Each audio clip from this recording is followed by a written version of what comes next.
Spp Prasanna Kumar ಬದಲಾವಣೆಗೆ ಸರ್ಕಾರ ಮುಂದಾಗಿದೆಯಾ? ದರ್ಶನ್ ಬೆನ್ನಿಗೆ ಸರ್ಕಾರ ನಿಲ್ಲೋದಕ್ಕೆ ಮುಂದಾಗಿದೆಯಾ? ಅನುಮಾನಗಳು ಬರುತ್ತೆ ಅಂತವ್ರಿಗೂ ಕೂಡ. ಎಸ್ಪಿಪಿ ಬದಲಾವಣೆಗೆ ಸರ್ಕಾರದ ಮೇಲೆ ಯಾರೋ ಪ್ರಭಾವಿಗಳು ಒತ್ತಡ ಹಾಕ್ತಾ ಇದ್ದಾರೆ. ಯಾರ ಮಾತು ಕೇಳದೆ ಪ್ರಬಲವಾದಕ್ಕೆ ಹೆಸರಾಗಿರ್ತಕ್ಕಂಥವ್ರು ಪ್ರಸನ್ನ ಕುಮಾರ್ ಅಂಥವ್ರನ್ನೇ ಎತ್ತಂಗಡಿ ಮಾಡಿಬಿಟ್ರೆ. 10 ವರ್ಷ CBI, NIA, EDಯಲ್ಲಿ ವಾದಿಸಿರ್ತಕ್ಕಂಥವ್ರು ಪ್ರಸನ್ನ ಕುಮಾರ್. 3 ತಿಂಗಳ ಹಿಂದಷ್ಟೇ ನೇಮಕವಾಗಿದ್ದಾರೆ ಪ್ರಸನ್ನ ಕುಮಾರ್ ಅವರು ಸ್ಪೆಷಲ್ ಪಬ್ಲಿಕ್ ಪ್ರಾಸಿಕ್ಯೂಟರ್ ಆಗಿ. ಅವ್ರನ್ನೇ ಬದಲಾವಣೆ ಮಾಡಿಬಿಡ್ತಾರೆ. ಅಂದರೆ ಪ್ರಸನ್ನ ಕುಮಾರ್ ಅವರು ಯಾರ ಮಾತನ್ನು ಕೇಳಲ್ಲ, ನ್ಯಾಯ ಹೆಂಗಿದೆ ಹಂಗೆ. ಅಂಥವ್ರು ಬೇಕಾಗಿಲ್ಲ ರಾಜ್ಯ ಸರ್ಕಾರಕ್ಕೆ. ಈ ಪ್ರಕರಣವನ್ನು ವೀಕ್ ಮಾಡಬೇಕು, ದರ್ಶನ್ ಬಚಾವ್ ಮಾಡಬೇಕು ಅಂತಂದರೆ ಪ್ರಸನ್ನ ಕುಮಾರೇ SPP ಆಗಿದ್ದರೆ ಆಗಲ್ಲ. ಯಾರಾದರೂ ಇವ್ರುಗಳ ಮಾತು ಕೇಳೋ ಅಂಥವ್ರು ಆಗಬೇಕು. ಹಾಗಾಗಿ SPP ಏನಾದರೂ ಬದಲಾವಣೆ ಮಾಡಿದ್ದೇ ಆದರೆ ರೇಣುಕಾಸ್ವಾಮಿ ಕುಟುಂಬಕ್ಕೆ ನಿಜಕ್ಕೂ ಕೂಡ ನ್ಯಾಯ ಸಿಗಲ್ಲ. ಈ ಪ್ರಕರಣವನ್ನು ಎಷ್ಟು ಬೇಗ ಸಾಧ್ಯನೋ ಅಷ್ಟು ಬೇಗ ಒಂದು ರೀತಿ ಮುಚ್ಚಾಕ್ಬಿಡುವಂತಹ ಕೆಲಸವನ್ನು ಮಾಡಿಬಿಡ್ತಾರೆ. ಇದಕ್ಕೆ ಕಾರಣಕರ್ತರು ನಿಜಕ್ಕೂ ಕೂಡ ಇದು ನಿಜಾನೇ ಆಗಿದ್ದೇ ಆದರೆ ಬಹಳ ಅನುಮಾನಾಸ್ಪದವಾಗಿಬಿಡುತ್ತೆ ಸರ್ಕಾರದ ನಡೆ. ಈ ಬಗ್ಗೆ ಮತ್ತಷ್ಟು ಮಾಹಿತಿ ನನ್ನ ಕೊಲೀಗ್ ಮಸೂದ್ ಅವರಿಂದ ಪಡ್ಕೊಳ್ಳೋಣ. ಮಸೂದ್, ಪ್ರಜ್ವಲ್ ರೇವಣ್ಣ ಕೇಸ್ನಲ್ಲಿ ಮಹಿಳಾ ಆಯೋಗದವರ ಒಂದು ಪತ್ರಕ್ಕೆ ಒಂದು SIT ರಚನೆ ಮಾಡ್ತಾರೆ ಸರ್ಕಾರದವರು. ಮತ್ತೊಂದು ಕಡೆ BJಪಿಯವರು ಈ ಪ್ರಕರಣವನ್ನು CBI ತನಿಖೆ ಕೊಡಿ ಅಂತಂದರೆ ಅದಕ್ಕೂ ಮುಲಾಜಿಲ್ಲ. ಒಂದು ಕನಿಷ್ಠ ಒಂದು SIT ರಚನೆ ಆಗಿಲ್ಲ. ಬರೀ ನಮ್ಮ ಪೊಲೀಸರೇ ತನಿಖೆ ಮಾಡ್ತಾರೆ ಅಂತ ಬಿಟ್ಕೊಂಡು ಈಗ ಪಬ್ಲಿಕ್ ಪ್ರಾಸಿಕ್ಯೂಟರ್ನು ಕೂಡ ಇವರು ಬದಲಾವಣೆ ಮಾಡಿಬಿಟ್ರೆ 100% ದರ್ಶನ್ ಸೇವ್ ಮಾಡೋದಕ್ಕೆ ಇವ್ರು ನಡೆಸ್ತಾ ಇರೋ ಹುನ್ನಾರ ಅಂತ ಅನ್ಕೋಬಹುದು. ಏನು ಹೇಳ್ತೀರಾ? ಆ ಥರದ ಅನುಮಾನಗಳು ಕೂಡ ಖಂಡಿತವಾಗಿ ಎಂಥವ್ರಿಗೂ ಕೂಡ ಬರುತ್ತೆ. ಕೇಸು ಈಗ ದರ್ಶನ್ ಬಂಧನ ಆಗೋದ್ರಿಂದ ಬಂಧನ ಮಾಡದೇ ಇರೋ ರೀತಿ ತಪ್ಪಿಸ್ಕೊಳ್ಳೋ ರೀತಿಯಲ್ಲಿ ಯಾವುದೇ ಪ್ರಯತ್ನಗಳು ಸಫಲ ಆಗಿಲ್ಲ. ಯಾರೆಲ್ಲ ಪ್ರಭಾವಿಗಳು ದರ್ಶನ್ ಪರ ಲಾಬಿ ಒತ್ತಡ ಹಾಕ್ತಾ ಇದ್ದಾರೋ ಸರ್ಕಾರದ ಮೇಲೆ, ಅವರಿಂದ ಈ ಒಂದು ಪ್ರಯತ್ನ ಸಕ್ಸಸ್ ಆಗಲಿಲ್ಲ.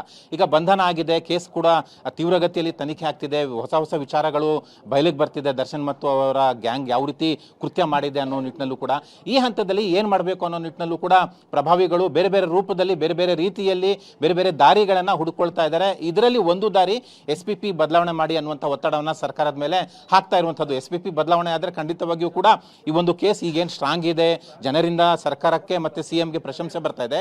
ಈ SPP ಬದಲಾವಣೆ ಆದರೆ ಸ್ಟ್ರಾಂಗ್ ಆಗಲ್ಲ, ಕೇಸು ವೀಕ್ ಆಗುತ್ತೆ. ಯಾಕೆಂದರೆ ಸರ್ಕಾರದ ಪರವಾಗಿ ಸ್ಟ್ರಾಂಗ್ ಆಗಿ ಪ್ರಸನ್ನ ಕುಮಾರ್ ವಾದ ಮಾಡ್ತಾರೆ. ಪ್ರಕರಣದಲ್ಲಿ ಆರೋಪಿಗಳಿಗೆ ಖಂಡಿತವಾಗಿಯೂ ಕೂಡ ಶಿಕ್ಷೆ ಕೊಡಿಸ್ತಾರೆ. ರೇಣುಕಾಸ್ವಾಮಿ ಕುಟುಂಬಕ್ಕೆ ನ್ಯಾಯ ಸಿಗುತ್ತೆ ಅನ್ನುವಂಥ ನಂಬಿಕೆ ಈಗ ಇದೆ ಜನರಲ್ಲಿ ಮತ್ತು ನ್ಯಾಯವಾದಿಗಳಲ್ಲಿ. ಆದರೆ SPP ಬದಲಾವಣೆ ಆದರೆ ಆ ಒಂದು ನಂಬಿಕೆ ಉಳಿಯಲ್ಲ. SPP ಬದಲಾವಣೆ ಆದರೆ ಕೇಸು ಸ್ಟ್ರಾಂಗ್ ಆಗಲ್ಲ, ಬದಲಾಗಿ ವೀಕ್ ಆಗುತ್ತೆ. ಖಂಡಿತವಾಗಿಯೂ ಕೂಡ ರೇಣುಕಾಸ್ವಾಮಿ ಅವ್ರ ಕುಟುಂಬಕ್ಕೂ ಕೂಡ ನ್ಯಾಯ ಸಿಗೋಲ್ಲ. ಎಲ್ಲ ಒಂದು ಕಡೆ ಬೇರೆ ಬೇರೆ ಕಾನೂನಿನ ಅವಕಾಶ ಬಳಸ್ಕೊಂಡು ದರ್ಶನ್ ಬಿಡುಗಡೆ ಆಗುವ ಸಾಧ್ಯತೆ ಇದೆ, ದರ್ಶನ್ಗೆ ಶಿಕ್ಷೆ ಕಡಿಮೆ ಆಗುವ ಸಾಧ್ಯತೆ ಇದೆ ಅನ್ನುವಂಥ ಚರ್ಚೆಗಳು ಕೂಡ ನಡೀತಾ ಇದ್ದಾವೆ. ಹಾಗಾಗಿ ಸರ್ಕಾರ ಈ ಒಂದು ಹಂತದಲ್ಲಿ ಒಂದು ತೀರ್ಮಾನ ಮಾಡಲೇಬೇಕಾಗುತ್ತೆ. ಪ್ರಸನ್ನ ಕುಮಾರ್ ಮೇಲೆ ಇಷ್ಟೊಂದು ದಬಾವು ಒತ್ತಡ ಬರ್ತಾ ಇದೆ ಅಂದರೆ ಅವ್ರನ್ನೇ ಕಂಟಿನ್ಯೂ ಮಾಡಬೇಕು ಅನ್ನುವಂಥ ನಿಲುವನ್ನು ಸರ್ಕಾರ ಪ್ರದರ್ಶನ ಮಾಡಬೇಕು. ಆ ಒಂದು ತೀರ್ಮಾನವನ್ನು ಸರ್ಕಾರ ತೆಗೆದುಕೊಳ್ಳುತ್ತಾ ಇಲ್ವಂತ ಕಾದು ನೋಡಬೇಕು. ಜೊತೆಗೆ ನಾಳೆ ಕ್ಯಾಬಿನೆಟ್ ಸಭೆ ಕೂಡ ಇದೆ. ಆ ಒಂದು ಸಭೆಯಲ್ಲಿ ಚರ್ಚೆ ಆಗುತ್ತಾ, ಚರ್ಚೆ ಆಗಿ ಪ್ರಸನ್ನ ಕುಮಾರ್ ಬದಲಾವಣೆಗೆ ಒತ್ತಡ ಬರ್ತಿದೆ ಅದೊಂದು ವಿಚಾರವನ್ನು ಮುಖ್ಯಮಂತ್ರಿಗಳು ಪ್ರಸ್ತಾಪ ಮಾಡಿ, ಯಾರ ಒತ್ತಡ ಮುಲಾಜು ಬೇಡ, ಇದರಲ್ಲಿ ಯಾರು ಕೂಡ ಇನ್ವಾಲ್ವ್ ಆಗೋದು ಬೇಡ, ತನಿಖೆ ಯಾವ ರೀತಿ ನಡೀತಿದೆ ಅದೇ ರೀತಿ ನಡೆಯಲಿ, ಪಾರದರ್ಶಕವಾಗಿ SPP ಆಗಿ ಇವರೇ ಕಂಟಿನ್ಯೂ ಆಗಲಿ ಅನ್ನುವಂಥ ಒಂದು ತೀರ್ಮಾನ ಪ್ರಕಟ ಮಾಡ್ತಾರೆ ಅನ್ನುವಂಥದ್ದನ್ನ ಕಾದು ನೋಡಬೇಕಾಗಿದೆ. Arvind. Okay Masood, thank you. ತಮ್ಮೆಲ್ಲ ಮಾಹಿತಿಗೆ ಧನ್ಯವಾದ. ಒಂದು ವೇಳೆ SPP ಬದಲಾವಣೆ ನಿಜನೇ ಆದರೆ ಪಾಪ DCP ಗಿರೀಶ್ ಅಂಡ್ ಟೀಮ್ ಇಷ್ಟು ಕಷ್ಟಪಟ್ಟು ಇಷ್ಟೆಲ್ಲ ಸಾಕ್ಷಿಗಳು ಕಲೆ ಹಾಕ್ತಿರೋದು ಯಾತಕ್ಕೆ, ಯಾವ ಪುರುಷಾರ್ಥಕ್ಕೆ? ಹಾಗಾದರೆ DCP ಗಿರೀಶ್ ಅವರೇ ಹೇಳ್ಬಿಡ್ಬೇಕು ತಮಗೆ ಯಾರ್ಯಾರು ಕಾಲ್ ಮಾಡಿದ್ರು, ಯಾರ್ಯಾರು ಒತ್ತಡ ಹೇರಿದ್ರು ಅಂತ. ಆಗ ಗೊತ್ತಾಗುತ್ತೆ ಯಾರಿದ್ದಾರೆ ಇದ್ರ ಹಿಂದೆ ಅಂತ.